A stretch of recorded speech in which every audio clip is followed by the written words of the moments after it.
Imagine defender sua fé diante de 25 pessoas que não acreditam em nada. Olha isso. A Bíblia é o livro mais confiável que existe. Porque na minha cabeça, qualquer um pode simplesmente escrever um livro, dizer que foi iluminado por alguma coisa e as pessoas acreditarem, né? E documentar de alguma forma, né? Eu acho que falta provas palpáveis pra gente poder dizer que a Bíblia é o livro mais confiável, né? Eu posso lhe apresentar algumas. A Bíblia é um documento. São 66 livros, 39 do Antigo Testamento, 27 do Novo, escritos por cerca de 40 autores. 31 dos 40 escreveram os 39 do Antigo Testamento, 9 dos 40 escreveram os 27 do Novo, no período de 15 séculos. Quando nós analisamos, são pessoas de repertório, backgrounds totalmente diferentes. Nós tínhamos pescadores como Pedro, reis como Davi, tínhamos filósofos treinados da mais alta envergadura, como é o caso de Paulo. E quando nós olhamos em 15 séculos, você tem um argumento extremamente consistente. E não é só isso. Um livro é confiável nos critérios que utilizamos na academia quando ele traz elementos no texto que podem ser investigados. A base do cristianismo, de acordo com Paulo na primeira carta aos Coríntios, no capítulo 15, no verso 14, é um fato que não apenas se pretende verdadeiro, mas também é investigável. Quando ele diz que Cristo não ressuscitou, é vã nossa fé, é vã nossa pregação. Então veja que a base histórica do cristianismo é um fato que é público, a ressurreição pública de um homem. Existe na academia muitas pessoas que dedicam a vida ao estudo das provas históricas da ressurreição. Então um dos critérios importantes para a veracidade e confiabilidade das escrituras de qualquer livro da antiguidade é se ele parece dizer a verdade. Então a Bíblia não se esconde. Não é só saber se o texto parece dizer a verdade, mas saber se ele não foi modificado no passado do tempo. Isso é muito importante saber, é uma pergunta muito importante. Mas por que a Bíblia não foi modificada? Porque o Antigo Testamento é o mesmo texto sagrado dos judeus, chamado Tanakh. No ano 90 depois de Cristo, esse texto foi fechado e ele virou o Antigo Testamento. O Novo Testamento, que começa com 4 biografias, tem várias cópias que nos garantem dizer que ele não foi modificado. Há 5.686 cópias só do Novo Testamento. Para que o senhor tenha uma ideia, se você colocar essas 5.686 cópias uma ao lado da outra, elas são 99,5% dos casos idênticas. Do 0,5% de discrepância, 80% do 0,5% de discrepância diz respeito unicamente à questão de ortografia. Mas nós temos aqui, tanto no critério de dizer que o texto fala a verdade, quanto no critério de dizer que o que foi escrito lá atrás é exatamente o que nós temos hoje, nós temos a Bíblia como campeã em qualquer uma dessas filas que nós colocarmos. Quando o senhor fala sobre não modificar a Bíblia,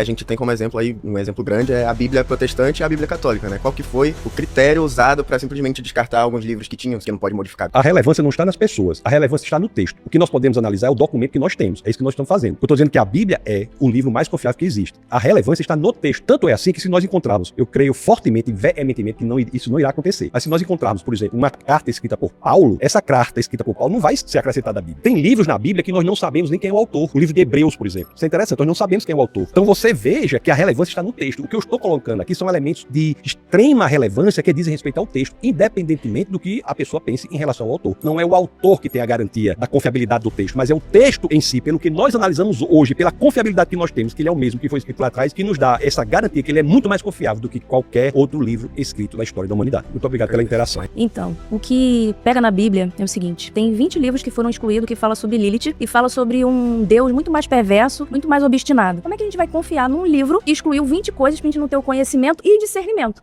Como você me explica isso? E aí, você quer a parte 2?